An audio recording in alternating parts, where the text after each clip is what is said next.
বললেন ওয়াকারনা ফি বুয়ুতিকুন্না ওয়ালা তাবাররাজনা তাবাররুজাল জাহিলিয়াতিল উলা।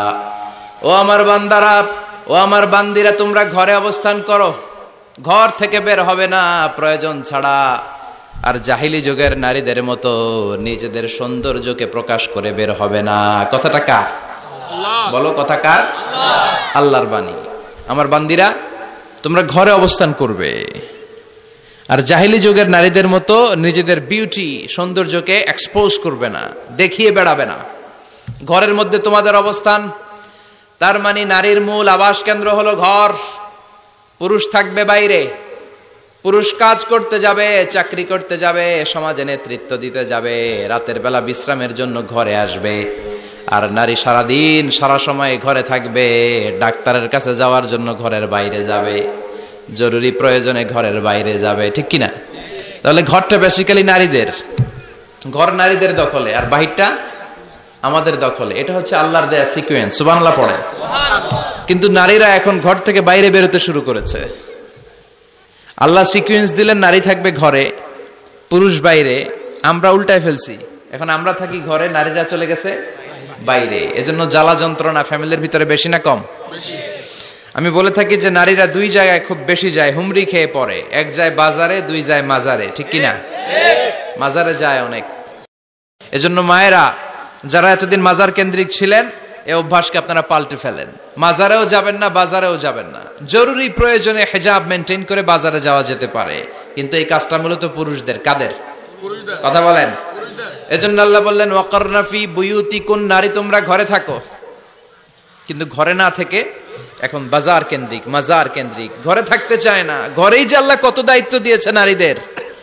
এক একটা ঘর এক একটা ফ্যামিলি, এক একটা ফ্যামিলি এক একটা ইনস্টিটিউশন, প্রতিষ্ঠান। আর এই প্রতিষ্ঠানের এমডি, ম্যানেজিং ডাইরেক্টর হচ্ছে এক একটা মহিলা। চিল্লা এখন, ঠিক কিনা? রব্বুল আলামিন নারীদেরকে ঘরের এমডি বানালেন, বাড়ির এমডি, ম্যানেজিং ডাইরেক্টর। অনেক কিছু ম্যানেজ করতে হয়। ফুড ম্যানেজমেন্ট জানা লাগে, কুকিং ম্যানেজমেন্ট জানা লাগে, রেয়ারিং আপ দ্য চিলড্রেন জানা লাগে, ডিপ্লোমাসিও জানা লাগে। কেমন করে রান্না করবে এটা জানতে হয়, কেমন করে ঘরকে ক্লিন রাখবে জানতে হয়, কেমন করে ছেলে মেয়েকে লালন পালন করতে হবে জানতে হয়, কেমন করে স্বামীর মন জুগিয়ে শাশুড়ির মন জুগিয়ে চলতে হয় সেটাও জানতে হয়। এটা বলে ডিপ্লোমাসি। কূটনৈতিক জ্ঞান না থাকলে আরেক বাড়ির মাইয়া নতুন এক বাড়িতে যাইয়া সবার সাথে মিলেমিশে চলতে পারে? কথা কন। তো আপনার ডিপ্লোমেসি জানা লাগে, আপনার food management, cooking management, washing management, rearing up the children, চিলড্রেনদেরকে কিভাবে বড় করতে হয় এটা জানতে হয়। তো এত দায়িত্ব ধুইয়া, আপনার ম্যানেজিং ডাইরেক্টরের দায়িত্ব ধুইয়া আপনি বাইরে যান কেন? কথা বলেন। এজন্য আল্লাহ বললেন ওয়াকারনা ফি বুয়ুতিকুন্না, ঘরে থাকবা। ঘরে থাকলে ওই ঘরটারে বরকতময় করে দেয় কে? আল্লাহ। দেখবেন যেই ঘরে নারী থাকতে পারে না, ওই ঘরটা উস্কো খুস্কো, রুক্ষ, ভালোবাসার ছোঁয়া নাই।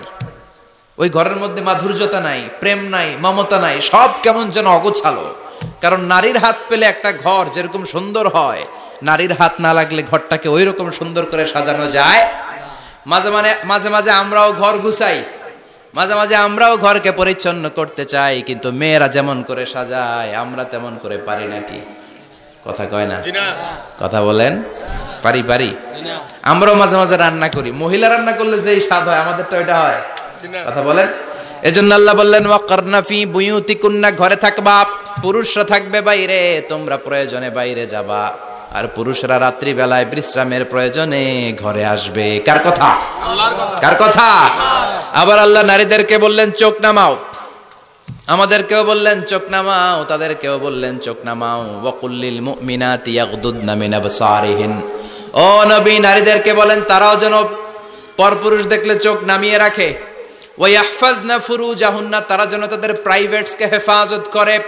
ওয়ালা ইউবদিনা যিনাতাহুন্না ইল্লা মা যাহারা মিনহা, দেহের সৌন্দর্য যেন বের না করে দেয়। ওয়ালইয়াদরিবনা বিখুমুরিহিন্না আলা জুয়ুবিহিন্না, আর তাদের বুকের উপরে যেন একটা চাদর নামিয়ে দেয়। সুবহানাল্লাহ। ওড়নাটা যেন, উন্নত বক্ষটা তারা ঢেকে রাখে। এখন বুকের উপরে ওড়না থাকে না, ওড়না থাকে গলায়, ঠিক কিনা? অবশ্য এইখানে যে বোনেরা আসছে এদের এই সমস্যা নাই, এরা সবাই বোরকা পরে আসছে।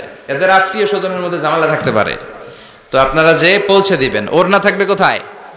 নারীদের বুকের উপরে ওড়না থাকবে, চাদর থাকবে। গলার মধ্যে ওড়না রাখার জন্য বলা হয় নাই। ওয়ালিয়াদরিবনা বিখুমুরিহিন্না আলা জুয়ুবিহিন্না, বুকের উপরে রাখো, নিজেকে ঢেকে রাখো, হেজাব করো। হেজাব করলে নারীর মর্যাদা বাড়িয়ে দেয় কে? সম্মানিত বোনেরা, নারী স্বাধীনতার কথা যারা বলে টেলিভিশনে, এগুলো শুনে আপনারা ভড়কে যাবেন না, এগুলো শুনে আপনারা পাগল হবেন না। মনে রাখবেন, হেজাব আপনার অধিকার, হেজাব নারীর অধিকার, এটা নারীর সৌন্দর্যের প্রতীক। হেজাব নারীর আভিজাত্যের প্রতীক। হেজাব নারীর সৌন্দর্যের প্রতীক, আভিজাত্যের প্রতীক, তার রূপের প্রতীক। এটা তার অধিকার। চিৎকার করে বলেন ঠিক কিনা? কেমন করে হেজাব দেহ থেকে সরাতে হয়, কেমন করে দেহ থেকে কাপড় নামানো যায়, এটা হইল শয়তানের মিশন। এটা কি?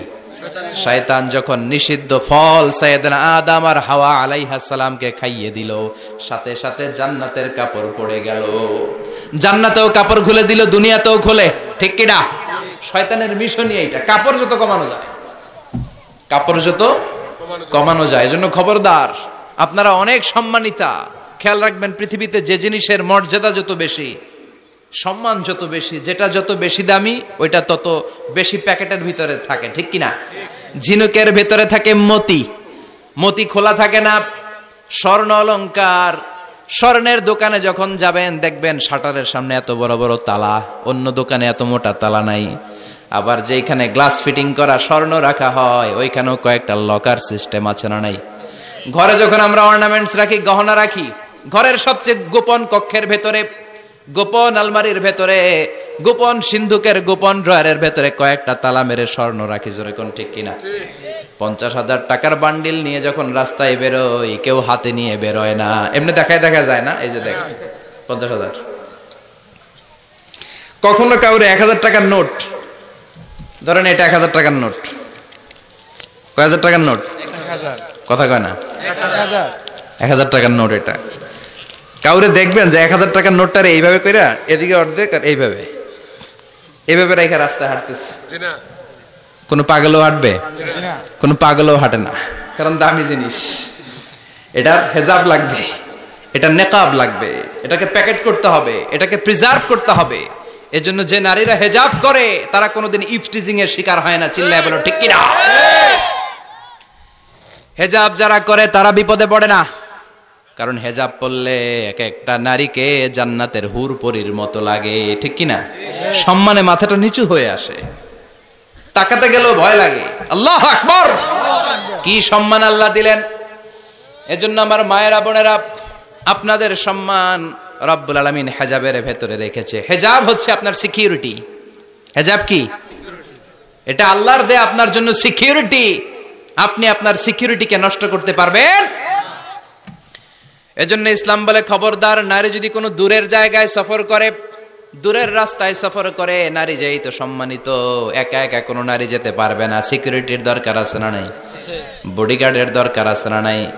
কেউ যখন বাংলার জমিন থেকে মক্কায় উমরা করতে যায়, মাহরাম পুরুষ না থাকলে তারে ভিসা দেয়, কারণ সম্মানিতা, বডিগার্ড লাগে। জানেন এটা? মাহরাম পুরুষ যদি না থাকে, এই মাহরাম হচ্ছে বডিগার্ড। মাহরাম পুরুষ না থাকলে উমরার ভিসা হয় না, হজের ভিসা হয় না, কারণ লম্বা সফর, আর যে সফর করবে সে সম্মানিতা। সম্মানিতা নারীর জন্য সিকিউরিটির দরকার আছে না নাই? বডিগার্ড লাগবে কি লাগবে না? কি সম্মান ইসলাম আমাদেরকে দিল, বুঝলামই না আমরা। আপনাদেরকে প্রোটেক্ট করার জন্য, আপনাদের সিকিউরিটি এনশিওর করার জন্য আল্লাহ তাআলা হেজাবের বিধান দিয়েছে। চিল্লায় পড়েন সুবহানাল্লাহ। এজন্য নারীর সম্মান, নারীর মর্যাদা রব্বুল আলামিন হেজাবের ভেতরে দিয়েছে। আবার নারীর মধ্যেও হেজাবের তারতম্য আছে না নাই? যাদের বয়স বেশি তাদের হেজাব কম, যাদের বয়স কম তাদের হেজাব বেশি। সুবহানাল্লাহ, কি ব্যালেন্স!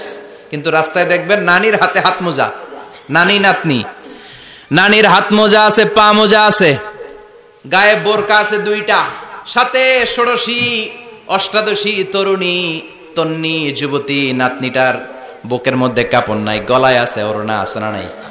তার মানে পুরাই উল্টা। দরকার ছিল নাতনির হাতে মোজা, পায়ে মোজা, দুইটা বোরকা। নানির গায়ে কাপড় না থাকলেও সমস্যা নাই, হালকা কাপড় পরে নানি বের হইছে, সমস্যা নাই। কোন রকম চাদর গায়ে দেয় নানি বের হয়েছে, সমস্যা নাই, কিন্তু নাতনির গায়ে বোরকার দরকার আছে না নাই? হাত মোজা পা মোজার দরকার আছে না নাই? মা মেয়ে বের হয়েছে, মায়ের গায়ে 2 বোরকা, হাত মোজা পা মোজা, মেয়ের গায়ে কাপড় নাই, হাফ নেকেট আছে না নাই? নানির দিকে তাকাবে কে? উনি তো এক্সপার্ট, উনি কি ডেট শেষ। কথা বলেন, কেউ তাকাবে? তাকাবে ওই ষোড়শী অষ্টাদশী তরুণী তন্নি যুবতীর দিকে, ঠিক কি না?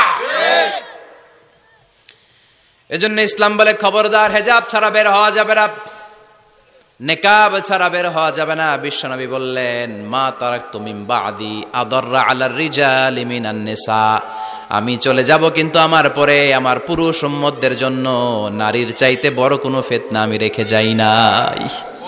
আর বনি ইসরাইলের জামানায় সবচেয়ে বড় ফিতনা হয়েছিল নারীর ফিতনা, নারী কেলেঙ্কারি। এই জন্য নারীরা, বোনেরা, আপনাদেরকে সাবধান থাকতে হবে।